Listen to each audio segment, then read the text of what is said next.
sportsmen, I think high-level athletes, they often give an image of being really confident and knowing what they're doing and having this persona that people admire. So what do you think is one of the big misconceptions around this? I mean, we actually interviewed Eddie Hall the other day for a podcast, and he broke down in tears talking about his childhood, alcohol, drug problems, dark, depressive thoughts. You would look at Eddie Hall and go, you know, he's a super successful guy. He has everything to play for. You know, these sportsmen are cosseted. They're looked after. They've got nothing going on. And actually, everyone in this room's got something going on. And it could be as minor as you're not quite sure you're not quite as confident with your shirt off as you might want to be, versus anxiety, depression, ADHD, whatever neurospices people say now. And I think we are all equal, you know, and we very as human nature, we put celebrities and sports people on pedestals, thinking that they've got it all. Why should they complain? That's not a true factor. You know, some of the most successful, wealthy people can sometimes be the most unhappy, and so I think that's a misnomer that people don't struggle, and also that we're not human, and that if we court publicity, then we're entitled to be shot down and our open season to be insulted, you know? I just want to double check that you've subscribed to the show, because it really helps us continue these important conversations. Thanks. Were you happy when you were at your peak? Yes. I've actually always been lucky, because I am a happy person, always. I'm very excited by life. I'm very excited by the small things in life, a great cup of coffee, sun shining, and laughter. You know, I laughed every single day of my career as a professional athlete, even through some of the bad times when you were injured or not getting selected. And that's quite a rarity. You know, and I obviously had a relatively privileged background. So I'll not know what it's like to work not at the moment, unless I get cancelled, but kind of what's it like to work 3 jobs to provide and to have that stress and to be born into poverty, which again, you know, the biggest thing that sort of kills men and big, you know, male suicide is up. It's not going anywhere, but we're talking about mental health more than ever, is the fact that it's access to kids, it's putting food on the table, and it's partners, and all those things kind of factor into that. And so I think they're all really important elements that we have a lot of work to do to change. But I have always been happy because I've looked after my mental health. I realised that my brain controls everything I do. My emotions, you know, stem off the back of that. You have to work on it. If I told you could run faster by buying a pair of trainers, you would do it. If I told you could change your entire life by speaking to a therapist, 90% won't do it. 90% of people think they can fix themselves, and you can't do that.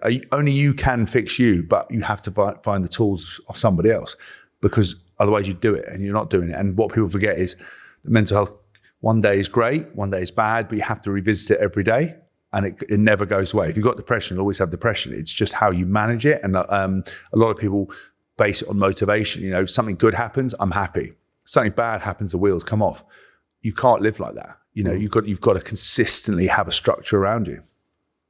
You retired in 2019? Yes, I did, yeah. How do you deal with that change from being in the spotlight? Yeah, it's a very hard transition. You know, they say some of the hardest things that you have to deal with are loss, divorce, and you know, retirement. And I think I probably felt I lost my identity a little bit. From the age of 16 to 35, I was James Haskell, the rugby player, and I walked out of that club in 2019, and I was no longer a rugby player. No structure, no routine, no support, no physio, no payday, no skills. You know, do they set you up to interrupt when you leave? Do they just go, no, that you're done, out, boom, gone? But it's not like you're 70 and you've got your pension. That's it. That's what I mean. And also, you don't earn enough to stop working in that particular sport. Earn good money. I'm not complaining, but not enough to ever stop working. Football is a different thing. But again, with football and fame, because it's a global sport, comes all the other issues that I've slightly alluded to. So that was a very difficult, hard moment for me in my career. And I probably got it wrong by saying yes to lots of things, traveling, filling my time, partying, whatever it might be, all the things I couldn't do. And I've had to then go back and go, right, what's important? What do I love doing? And I've managed to forge a career out of doing stuff that I absolutely love. Do you ever feel you didn't know who you were without the rugby? Yes and no. I think I had always planned for retirement. I was there when one of my friends broke his neck, a guy called Matt Hampson never walked away, and again quadriplegic from a spinal cord severance. Mate was the doc for that. Match. Yeah, and I'll be honest with you, that showed me the fragility of sport, fragility of life. And Matt's gone on to do incredible things and lead from the front. So that was a great kind of example for me to embrace and maximize every moment, to focus on life. So I'd always plan for life outside of that. Doesn't mean it's any easier. And it also means that all the things I choose to do are very intangible in terms of long-term career, are very crowd popularity dependent. I didn't go from rugby into being an accountant. I don't have those skills, which people do. The bright ones, people go into, Jamie Roberts goes into being a doctor. I didn't have that. And so with that volatility comes stress, pressure, concern, and that still sits with me now, Is there a piece of advice you'd give to pro sportsmen? Yes. Maybe 2 years coming up for time? I mean, I wouldn't leave it 2 years. I'd have it in your mind at all times. I always recommend to young kids, even parents contact me all the time and they say, little Timmy wants to be a professional athlete. We're really committed to doing that. I'm saying, but he has to keep doing his schoolwork. He has to keep branching out. He has to keep getting other things that he does. And you have to have that diversity, because the chance of you ever make it is so small. And if you do make it, what do you do afterwards? And I would always encourage people, to, any adult, like anyone in this room, is if you have your work and you have your relationship, that's fine. But if your work's going badly and your relationship's going badly, what do you have that's yours, or solely yours? And for me, it was DJing, that was making music, it's reading books, it's listening to audiobooks, it's going for food, it's friends. They are not dependent on anybody else, particularly the reading and hobbies and interests that I have mean that work and thing could be going, work and relationship could be going terribly, but no one can take away you reading books and bettering yourself, It's a bit weird, isn't it? Because you think so many kids and people who want to make it in big sport, the sport is the be all and end, it's everything. Yeah. And yet when you speak to people like yourself who've got to that top end, it's the other stuff that makes life worth it. But that's why you see players ironically relax when they have kids, because they suddenly realize that life is much more to life. There is much more meaning and substance, but having kids is very hard, and that can cause you as much drama as anything else. But it just gives you a reminder that we're playing sport, we're not saving lives, it's not that deep. There are other things to life, and you get a perspective. And I think perspective is really important in everything. And I've always had that. And actually in the moments, playing for England, playing for the Lions, wanting it more than anything, having good moments, having bad moments, you think that that's the be all and the end all. Then you realize that actually, the world carries on come what may. And that's the most terrifying thing is, you lose a loved one. And sometimes you think life might stand still for that person, or the world might stand still, but it doesn't. It just rolls on. Yeah. And as time has shown us, and I think that's a really important element to remember, that nobody cares about you as much as you do, and your problems. You have to be resilient, and you also have to understand that there is so much more to life than anything, and that sport is really important. But having balance and perspective is essential. That's a nice segue. And should we look at your blood test results? Yeah, good. Yeah, let's do it. So this isn't a new thing for you, is it? You're quite into your health. Yeah, I was actually one of the first people. I started working with a guy called Matt Lovell, who was the England nutritionist at the time. When you get into a sporting environment or a work environment, often things are provided for you, but the assumption is that those things that are provided for you are the best. Right. I don't believe that. I believe you've got to shop around, go and seek other experts, other opinions, leave no stone unturned in the pursuit of being the best. And I'd always done that. So I'd always take care of my nutrition. I'd always take care of my supplementation. And latterly, I'd always done it based on blood tests and stuff. So I've had a myriad of blood tests. I've had lots, and I've seen so many weird and wonderful people from with pain. I've been in pain for a large part of my life with, ankle joints, back pain, general body pain. That is a low level irritation that can affect your mood. So I have done everything I could do to make me the best player, and it involved, seeing weird nutritionists. I mean, bar doing Reiki, I haven't, But if you told me, when I went to Fiji with my ankle, someone said there was a Fijian player broke his ankle, broke his leg, went off into the bush, saw a witch doctor, wrapped it in leaves, came back 6 weeks, 5 weeks later, was healed when he should have been out for a year. I went in there, wrapped my foot up. It did fuck all, but it the idea was there to try it. And so I'm very open-minded. If you could tell me that, drinking cat's milk was going to make me a better athlete, I'd do it. It doesn't, by the way. Okay. But I've got some leaves. Oh, amazing. Doc, if you've got some leaves and you think they work and it actually works, just do it. No. Have a suggestion for a Man Alive episode or thought about something said in this episode? Comment below and I read every one. Your core health is pretty good, isn't it? Yeah. You look after yourself. And I think we know that you're not somebody that shirks their nutritional needs. All your vitamins, your minerals, everything came back great. Interestingly, tell me about your testosterone. Yeah, so my so I had, like everything with the zeitgeist of where we are in the world at the moment, health is so important. The health industry is a multi-billion-pound industry. Most people wear some form of health tech, Whoop bands, Apple Watches. People rely on data, even though they can't extrapolate what it actually means. That's why there's things like Nike fuel bands. 10,000 quatrons, or fuel bands, like, well, out of what? I genuinely, things like, if you get your 10,000 steps in and you train a couple of times a week lifting weights, you're going to be in quite a good place.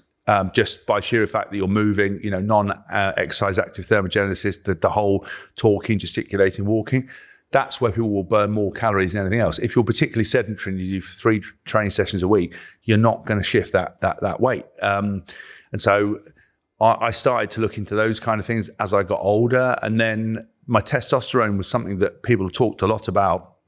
And I think I probably took it for granted. And when I was doing my fighting, when I was doing my stuff in the jungle, and when I came out of it, I probably neglected it. And then and it would always be in a sort of normal range. And then I got tested not long ago, and my range, I was 3, as a starting point, which is really unsustainable. No, it's awful. Awful, yeah, and it was terrible. And I don't think my libido wasn't. But again, looking at you, people wouldn't think, oh, that guy's ever going to have a level of 3. That's what I mean. You Yeah, don't look like a level of 3. And I think that, and also that aggression, drive, sexual drive, none of those were diminished. But I got tested, came back 3, and they were like, look, your sex binding hormone was fine, which is normally something that can block free testosterone, and often it might be a case you have high testosterone, but you also have high sex binding hormone. It's stopping that, your body utilizing that testosterone. So you then need to look at something to deal with that. A lot of people are taking TRT not knowing what their bloods are and actually fucking themselves. I've seen a couple of other wellness doctors who said that, the kind of Love Island generation, people are seeing perform men on screen and they go, I want that. And it's very simple. They go, well, how do I want that? How do I want it in the fastest time? Testosterone, other exogenous steroids to get there. What they're doing is they're taking it and it's burning out the receptors. They're not able to sexually function, and they do themselves so much damage they become infertile, and also you can't get it back. So when I came up to 3, I saw someone and they were like, look, this is really low. Everything else is fine. We need to put you on TRT, and we need to do it in a controlled way. We need to do it slowly, incrementally. We need to try other things outside of that. And with Matt, we tried that with some herbs and some other bits without taking TRT. But I ended up starting on that a month or so ago. And I think for me, because it's such a low dose, did I see astronomical changes? No, but I did feel in mood, and just sort of, I don't know, almost like a lightness to what I was doing was different. I felt better. Sleep, I was probably slightly better. And the idea was to get that function back up because of what it determines your aging, your mood, your body function. And it was a central tool missing. So I'm glad I found it, but I'm glad I did it in the right way. Yeah, What's it now? Because you tested me after I've been on the So your level is now 17 nanomoles per litre. Fine. It's pretty good. Yeah, it's fine. I mean, the range you want is 15 to 30, right? Yeah. But imagine at 3. The only reason that you can compensate for that is because it's going to fluctuate a little bit. Yeah. And probably because you've got a strong history of being healthy. Yes. And probably you've got other things, growth hormone, thyroid, insulin, it's all flowing around and it's just kind of ticking you along. Probably if you left it another 6 months, another year, you'd feel really bad. Yeah. But probably because you're getting yourself checked more, you have that advantage of going, actually, something not quite right, your insight's better, get it done earlier, and then you catch it. Yeah, and again, I always recommend, because what happens is now, and you see it massively with GLP-1, your Ozempics and your Manjaros, is that it's a great drug for those who are hugely obese or have issues. But people, instead of going, can I change my whole life by addressing my relationship with food if you are massively overweight? How do I sustain this long term? Or particularly with women, I want to get a beach ready body.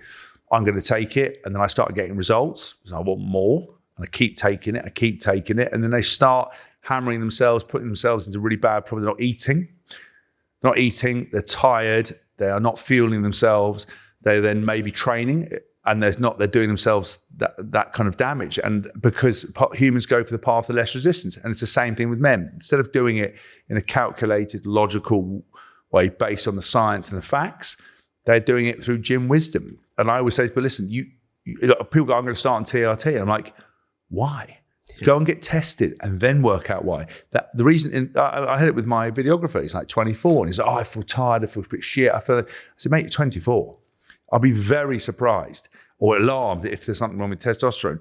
That could be a mood thing, could be a mindset thing, could be a societal thing. We digest so much content, we're constantly told we can feel better, we can do better.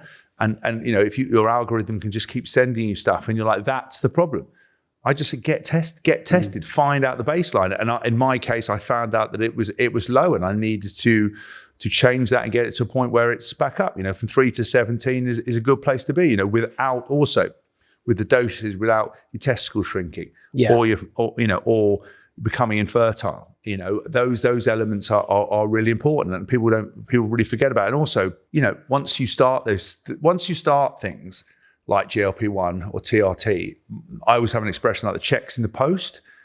If you fuck with your body and your homeostasis of your body, it's not going to get you today, it's not going to get you tomorrow, but it'll get you in 6 months, year, 2 years, 5 years, 10 years. That's where you'll pay the price. And what all these people are doing now is hammering their bodies with things because someone's told them to do it in the gym or some guy off Love Island is doing it or the internet's doing it, telling you to do it, not realizing it's not now. Now your body's got that balance. It's what will happen later on. And I think for me, I need to sustainably do it to get my treatment right, Agreed.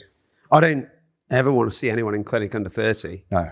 Unless I know full well why their testosterone is. If they've had, mumps or chitis, or they've had a bizarre chainsaw accident and lost the testicles, fine. Yes. But otherwise, you're going up. You're not coming down at 24. I don't want to see these guys in. But you're right. The media perception is like, you need this stuff now. Yes, you need it now. And, again, this is why, the likes of the GLP-1s and the TRTs are so popular, is I could turn around and say to you, and this is the truth, and it's the same thing with success in life. With success in life, you have to work hard, you're going to have to fail, you're going to have to pick yourself up when it's shit, you have to believe in yourself, you're going to have to be resilient, people are going to laugh at you, it's going to be hard, you're going to be uncomfortable, but if you deal with all those things, you will have your success. Same thing with health. If I said to you, eat well, train, exercise, go and get advice on your diet, learn to lift properly, take your vitamins if you're deficient, eat the right foods. That sounds like a fucking slog. Or I turn around and say to you, take these things and it's a surefire way for your results. Everybody goes, well, I could do that. I could just do this. And that's the problem. And the ones that get it right are the ones that put the hard work in, put the diet plans in place. They don't go out that night out with the lads. They don't eat badly, or if they do eat badly, they get it back on track very quickly because we all need balance. You're not meant to live like a saint. Actually, having a six-pack all year round, unless you're genetically in a place to have that and you're naturally muscular, and we all have very different body types, endomorph, mesomorph, and ectomorph, and there's obviously different variances on that. It's going to be harder for you. People then just go, I don't want to do the hard work. I can't be bothered. So I will just take a load of stuff, which is great. And you get that short-term result and you get those things. But then what happens is the arse falls out of it and we've more knowingly wrecked your body, and you've learned nothing, done nothing. You've had short-term gratification for long-term pain. And actually the key is, if you have a deficiency, then address it. If you don't, then the only option is a sustainable route. But we don't do it. And I think you're going to see more and more and more people in clinic, younger and younger, who have fucked themselves because they don't and haven't done what's required. And they've played around with stuff because their friends have done it, someone's told them to do it, or someone off the internet's done it. And they've actually given themselves real long-term issues. Yeah, I think we are starting to see that, to be honest. Last few tests. So there was a big study done, released 2023, I think, called Traverse study. And this looked at 5,000 men who were at high risk of like heart disease and prostate cancers. And they gave them testosterone. It's a brilliant study. And I don't know how the FDA got away with doing this. It's brilliant. But anyway, it showed that testosterone in the right patient doesn't increase your risk of heart attack. It doesn't increase your risk of stroke. It's safe to give to people that have cardiac risk, and it doesn't increase your risk of prostate cancer, which is really important, because I think those are the big misnomers and rumors around testosterone. And I think that puts a lot of blokes off coming in to see us. Yeah. One result that did come back was your prostate was a bit high. Yeah. Now, that's a PSA level, and a PSA is nanograms per mil. Normal, fit, healthy, normal prostate, like yourself, would say probably a level of about 3. Yours was closer to 7. Yeah. So there are 3 reasons you get high prostate levels.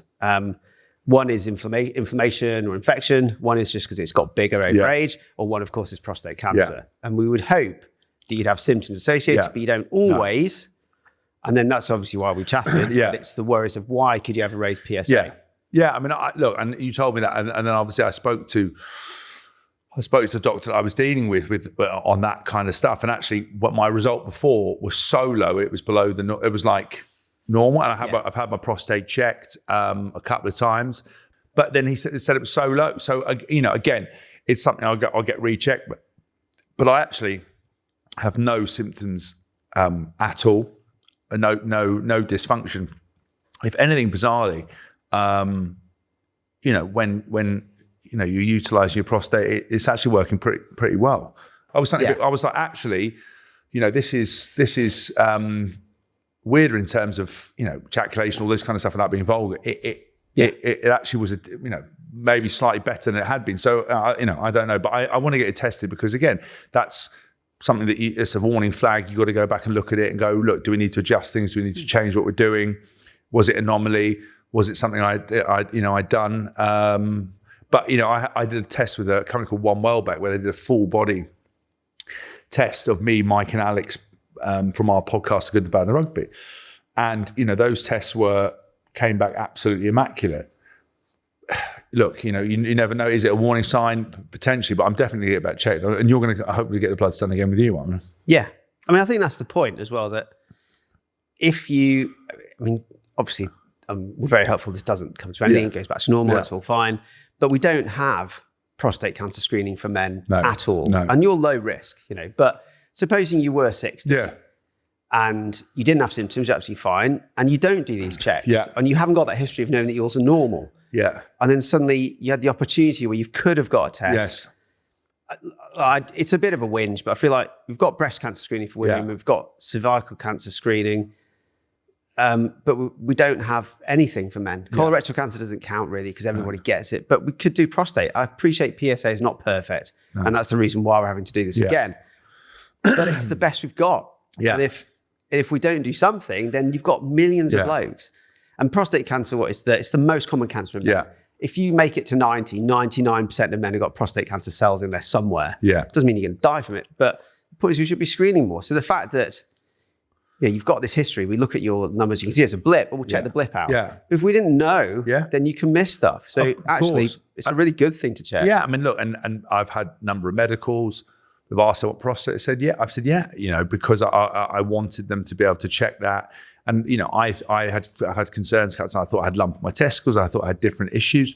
I went to doctors, and, I've had scans on the NHS testing. That was fine. Prostate examinations, I've had that. So as soon as I get the data, which we now have, and that is a sign, you just go, right, what do we do? Let's get the bloods again done in a week's time. I'm lucky to be able to get access to get an MRI. then we work it out. You dress it accordingly and you go from there. But, I'm 40. Not a day goes by that you don't read about somebody or somebody else that's, got cancer, or something has happened. It's very prevalent. It's 1 in 2, isn't it? And not into prostate, but cancers in general. Yeah. Everyone's lives has been touched by it. It's not a thing you want to fuck around with, if we're really honest. So it was great feedback. And again, it's one of those things where I feel lucky because I put myself out there to go and test it. But there are facilities that if you have concerns to go and get free treatments or go and do stuff because, and I think this whole idea of like, if I don't focus on it and I close my eyes, it'll go away. It doesn't work like that, and that's why whenever I watch, if I ever stumbled on an episode of Embarrassing Bodies and someone's got like a tumor-sized football growing out their head, it's like, at what point did you think that was going to go away? What point did you not address it? What if you are struggling to urinate, if you're struggling to ejaculate, if you're not able to get get a form of erection, what do you, why are you ignoring those things? And that, I think it's our generation are better. And my father sadly passed away, and he, not long ago, and he was of that generation of not checking stuff out, not changing, being scared of medical treatments, not listening. And that's what fucking happens. And it's just not a good thing to do. It's not brave. And that goes for your mental health. The bravery is, for me, is get a test, find a problem, sort it out. Bravery is not bottling it up, not talking about it, not addressing it. And then same thing with physical health.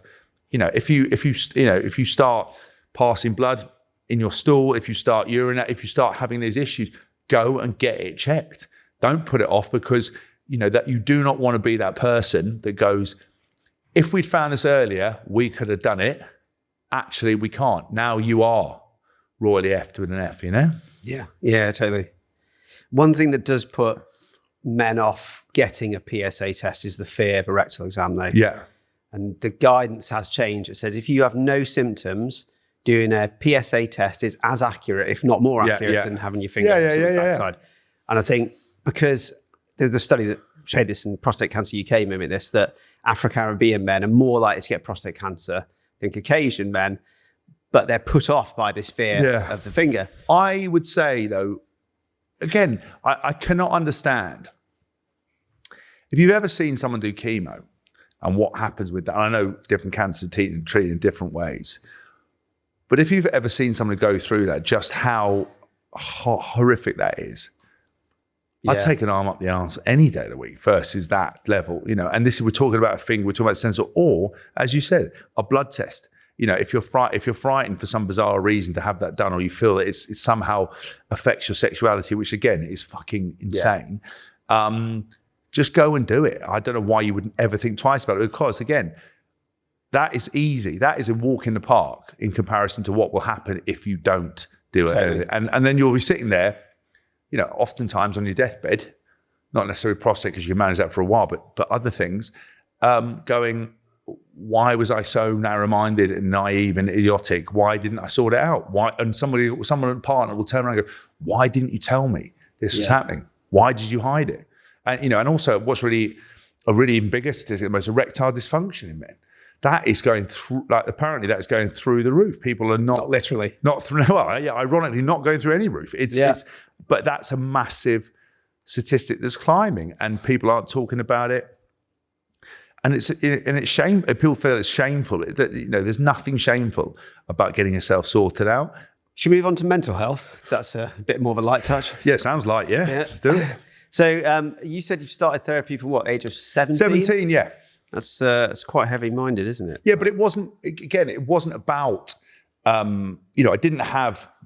So I very rarely talked about this ever, but when I was 8 years old, I was obviously. I wouldn't say difficult kid, but my mum and dad were probably quite stressed with me. Most of my school reports were he's intelligent, but he can't sit still, can't concentrate, can be disruptive, but is also good when focused.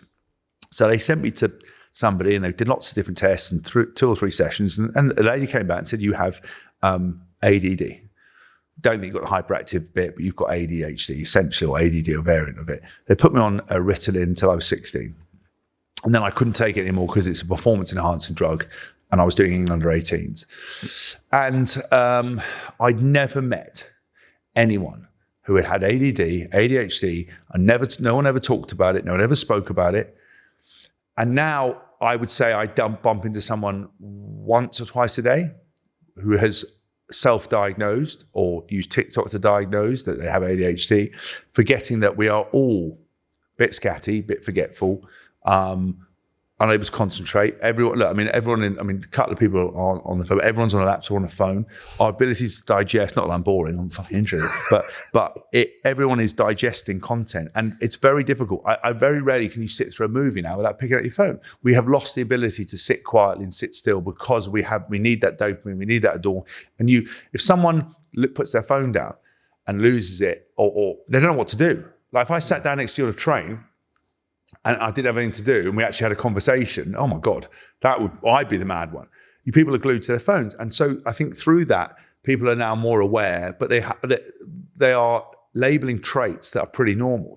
Every day you wake up, you have a good day, you have a bad day, you ask yourself, what am I doing here? I don't feel great, I don't know my body. Yeah. These are all normal human emotions, but we have now labeled everything. And I think you've got to remember that we go through a wealth of emotions, and that's called being human, and they're not all things. And I think that for me, I had this, I went through this process and I talked about it, and I sort of ended up becoming a bit of a poster child for ADHD, not intentionally, because I don't see it as a problem. I don't see it as a crutch. I don't see it as an excuse. I see it as a superpower. That's why I can do 30 different jobs. That's why I can read people quite well and, but yeah, I talk really fast. And For my clinic, we get about 12 referrals a week, roughly, parents who want their kids diagnosed with either a neurodiversity of some form.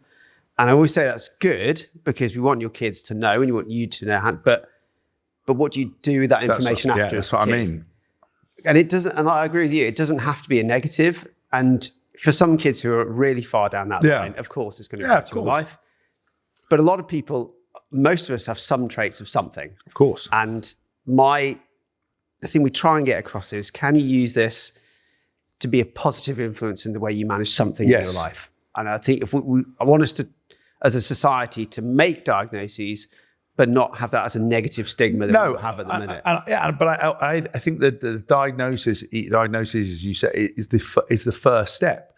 The worst thing you can do is find out why you are the way you are clinically, not because your friend told you got it or your partner said you got it, but not use it as a crutch. It's not an excuse.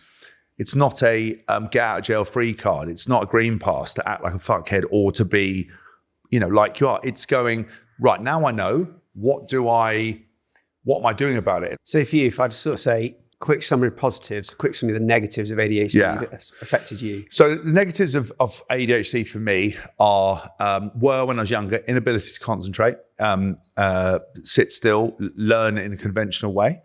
I think for me, there's a destructive part of it. Some of the stuff, I think in terms of decision making, speaking before you think and just doing stuff without any sort of force or any sort of awareness of consequences, I think would be the negatives. Positives for me, thinking quickly, lots of different thoughts, ability to do multiple tasks in one, being able to have a knowledge of what people are going to say, being quite intelligent around it, and thinking that, knowing what people are going to do and say. I'm not mind reader, but I can move bottles with my mind. Is that? That's classic ADHD. Yeah, classic ADHD. That's telekinesis, James. Yeah. But I think those things, and I see it as a power to be able to do multiple things at once, and be able to deal with that. And again, it keeps me very present, because maybe there's an element of kind of your ability to sometimes deal with emotions. You move past stuff quite quickly. Right. But my thing matched with therapy means that I am addressing stuff, I am talking stuff. So there's no consequence of where suddenly it hits you in 2 months' time that people talk about, that you just move on quite quickly. Actually, I think it's a power you live very present, or so do I. It teaches you to live very present. You don't get too far ahead, you don't get too far backwards, and that's what you're able to do. And for me, it works really well. Do you still do therapy now? Yeah, all the time. Yeah, I still, like constantly since 17. Yeah, because I had bits now. And yeah, again, because I think it's the most part. Because again, it controls everything. And like when I didn't, again, because I start on tangents, go off ADHD. But you with the stuff around my therapy. When I first started, it was about performance. So I sat down with this therapist, the Godfather's wife, and she said, I don't think I can really help you consistently perform for 30 games a season because you can't do 30 games on emotion. Let's put a structure around that. Let's understand how you deal with feedback from coaches. Let's how you get you motivated when everything around you is tired, stressed, your partner's irritating you, you're injured, you're not being selected, media on you. How do you deal with them? And then in that process, she then basically uncovered I was really lacking self-confidence, not outwardly being gregarious, but really didn't deal with criticism well, very, very hard on myself, didn't believe in myself, riddled with self-doubt. That's when you then start working on those things. And the reason I keep doing it is success has to be revisited every day, as does your mental health. And that's what I meant was by things like depression. You go and see someone. So when you have an episode and you had no treatment, it could last a month, it could last a year, you could feel shit. If you find a modality that works for you and you get the tools, suddenly you have a wobble and it lasts a couple of days. And then it's a day, and then it's an hour, and then you're back on track. For all things, if you're anxious, you feel the signs coming on, you've got the tools, you manage it. And that's, for me, is why I always go back to it. And I do podcasts like this, and you sit down and you talk very confidently about certain things, and you're offering advice to people. And we live in a world of memes and motivational quotes by false prophets who suggest that that's the way they live their life. And you look under the hood and you're like, you don't live your life like that at all. I always check in and go, am I talking shit? Like, I went through a divorce. I went through my father passing away. I went through turning 40, career changing, ups and downs, financial insecurity, all sorts of things. And then you're going, well, I'm telling everyone this advice and what I do, and I'm using some of the tools, but when was the last time I got a therapy session? And I was like, well, that's bullshit. Go and get therapy. Go and address it. Go back, revisit it, reframe it, talk about it, rationalize it, understand it, compute it, and go away and work on it. And that's why I still do it now. So people that watch rugby players, in particular pros, would imagine that forwards in particular, like yourself, or backs hard, might be built for this kind of physicality. Yeah. I don't know, do you think there's a physical toll that rugby players sustain that maybe other sports don't? Yeah, 100%. I mean, rugby has wrecked my body. I'm 40, I've had 13 surgeries in my time. I was very lucky through my career. I wasn't injury prone apart from the last 2 years. And that was, I ruptured my plantar plate, my main ligament in my left toe in 2016, 17. Had to get it repaired. Took me 8 months. I got arthritis in the joint from years before, of probably not, of it being damaged. That was agony. That basically was what finished me. My right ankle, I had osteogonoma, a piece of floating bone. They took that out. That made no difference. By the time I came back from my ankle, my toe blew out and I couldn't run anymore. I've had, a screw put in my wrist, 21, taken out, spinal surgery, discectomy. I've had my left patella scraped. I've had, my ankle fused, subtalar joint fusion. I've got discs and calcification in my neck. My fingers, I've had this finger's been fused. This finger fused naturally. I'm wrecked. And so, that's why I'm so keen to look after my health now, because I wake up every day in some sort of, pickle really, and it varies, and I've got a daughter and you want to run around, but I haven't run since I retired. I physically can't run. And so, some people are built for it, but it's a very wearing sport. And ironically, I looked after my body really well when I played, but I pushed it. I played with the anesthetic in joints. I did, I didn't rest as much as I should have done. I pushed it really, really hard. And that's what I mean about the checks in the post. I did way too much and trained too hard, forgetting that you don't win awards for training, you win awards for games. Got that imbalance right towards the end of the career.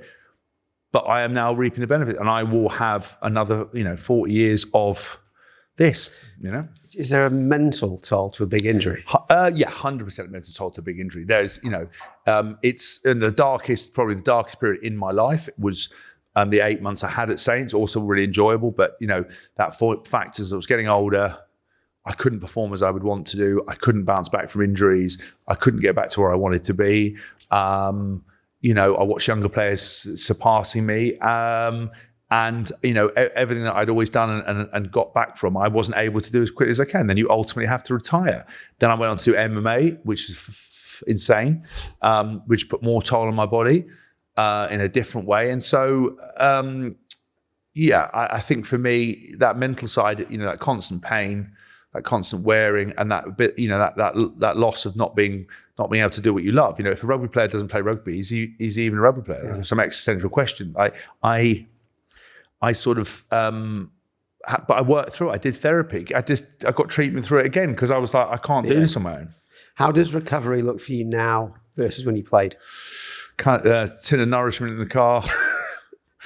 No, I mean, I things like I have, you know, so from a point of view of seeing a wellness doctor and going and, you know, and looking after your bloods and your TRT and your health, your supplementation, your sleep, Pilates, you know, massage, physio once a week, eating well, you know, trying to avoid other things, you know, like I drink, I have the odd cigar, like, you know, those things, but all in moderation. You know, I don't drink a lot. I get back on track pretty quickly, you know, and so I think trying to remove some of those dangers, but also still living a life, you know, you need to have that balance.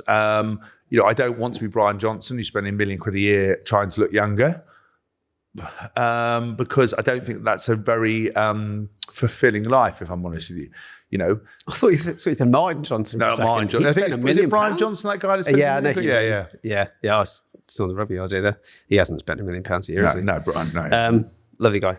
Was alcohol big, or is it still big, do you think, in the rugby world? No. A lot of people dislike rugby players because of rugby teams at universities. Right. That whole lad culture, on the piss, weird initiations, drinking pints of their own sick and shit, doing all that kind of stuff. We just didn't have that. You know, we were binge drinkers. We would drink, you know, I didn't drink for 7 years out of fear that it would really affect my performance. I saw some of the best players in the world have a beer after a game, enjoy stuff. I realized that balance is great. The problem with alcohols or substances or whatever else, it's the knock-on effect, it's the hangover, it's the eating badly, it's the tired, it's the dehydration, it's the imbalance, it's the time your body takes to process it in the liver and all this kind of stuff. So I try to be very mindful of that. You know, I don't drink in the house. You know, when I go out, I would always, you know, I try to hydrate really clearly, but equally, you know, if we're going to get on the smash, do something, I'll do that. So it wasn't when I was a player at all, no. So it isn't like the difference, so you weren't bad as a player in terms of recovery. Yeah. Is it just more now that you're better with self-care than you were in your 20s? No, I was good at self-care in my 20s. It's just a very attritional sport. It's like, you know, I played from 16 to 35. I played for England from 21 to 2019. Mate, that is a long time to be at the top of your game. And that is a long time to do contact training 3 times a week. That is a long time to play probably 500 odd games in a back row position. And my determining factor as a player was my physicality, both carrying and tackling. It doesn't matter how well you look after yourself. You know, these things are all 1%ers. You know, recovery, there's no miracle. Like, you know, even taking all the gear in the world ain't going to fix you. It's you know, 2% wearing legging, you know, wearing compression. It's 1%, you know, 2% ice baths, 2% sauna, you know, 2% diets, you know, 20% sleep. All these add up, you know, like marginal gains, like Dave Brailsford said, to get you where you need to be. But you still feel like a car accident after, you know, I'd play a game and 2 days later, I was pretty much unable to walk really. And I was aching. Then you have 3 more days. 4th day's a light day. 5th day, go fuck yourself up again. And that's the way it goes. Yeah. And then when you're like my son, he's like 13, full game Sunday, back on Monday, doesn't feel anything. Full games, full game. You know, and when I was a kid, I'd play Saturday, Wednesday. Yeah. No, I would play Wednesday, Saturday, Sunday, Wednesday, Saturday, Sunday.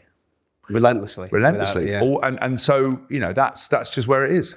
So what do you think great health will look like for you when you're 50? Great health for me will be consistently checking on where I am bloods-wise, managing prostate, managing hormonal profile, diet, will be exercise. Do you think you'll be pain-free? Never be pain-free, no. That's a tough gig to deal with, though, isn't it? I mean, I don't see a horizon where I won't be pain-free. I mean, I had my screw taken on my wrist 5 months ago now, and it's probably worse than it was before. Right.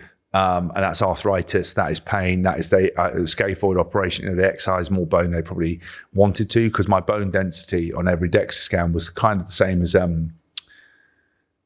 was right on the outer spectrum. That's why I touched, but I haven't broken anything. It was same like, it was like Tongan specific islanders, on DEXA scans, it was like, they were like, fuck me, your bones are dense. People, every time a surgeon tries to drill into my bones, I said to the guy with my wrist, I said, listen, just to let you know, my bone density is pretty tough. But I've seen it all. And he came out and he's like, fuck, we went through three drill bits trying to get that thing out. And it does it, so that I don't think I will be pain free, but I want to be able to a point where I'm more mobile. This is the most annoying, agonizing thing, but my back is pretty screwed as well. So, I'm just trying to manage all that really, but I just want to have a functioning life so I can keep living at the pace I live at, because again, I have a very chaotic lifestyle. My work days, like yesterday, filming day was up at 6:30. I finished at 1:30. Today, I've probably got 6 things to do. And every day is like that. And I thrive in that chaos. And actually, I find inactivity way more destructive than activity. If there's one piece of advice you would want to give men about your experiences you could impart to them, that they can start today to make a difference, what would it be? It's very simple. It's and it's in a quote. You can lie to everyone else, but you can't lie to yourself. Is start being honest with yourself. Do you drink too much? Do you smoke too much? Do you take too many drugs? Are you in pain? Is your body functioning? Are you training? Are you looking after yourself? Are you eating well? Are you being a good partner? Are you going to be a good parent? I don't need to know the answers, but you need to know what's going on. And if the answer to any of those questions is no, then do something about it, because it's in your control. And there's 4 things you can control: how you treat your body, how you treat your mind, how you treat other people, and how hard you work. That's it. Can't make yourself more popular, can't make people like you, can't make people give you money, but you can do those things. And that's a really important factor in any area of life, whatever your discipline is those are the questions you have to ask yourself and go, what are you doing about it and how are you doing it?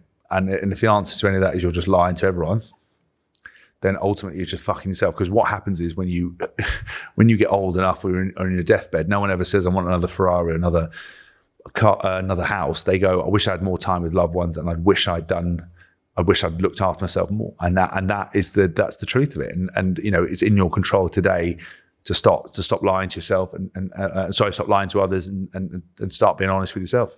Yeah, it's good advice. I like that. So at the minute, DJing's a big thing for you. Massive, yeah. What can people who've watched or listened do to follow you or find a way up to next? Yeah, so my music is my real passion and real hobby. I've got a new track coming out on Friday 23rd called Ice, which wasn't a great title with the what's going on in America, but actually it's a sample of Vanilla Ice, so that's why it's called Ice. That's coming out on Friday. I've got tracks coming out every single month now till August. If you go to Spotify and search Haskell, all my music is tech house, club music, dance music.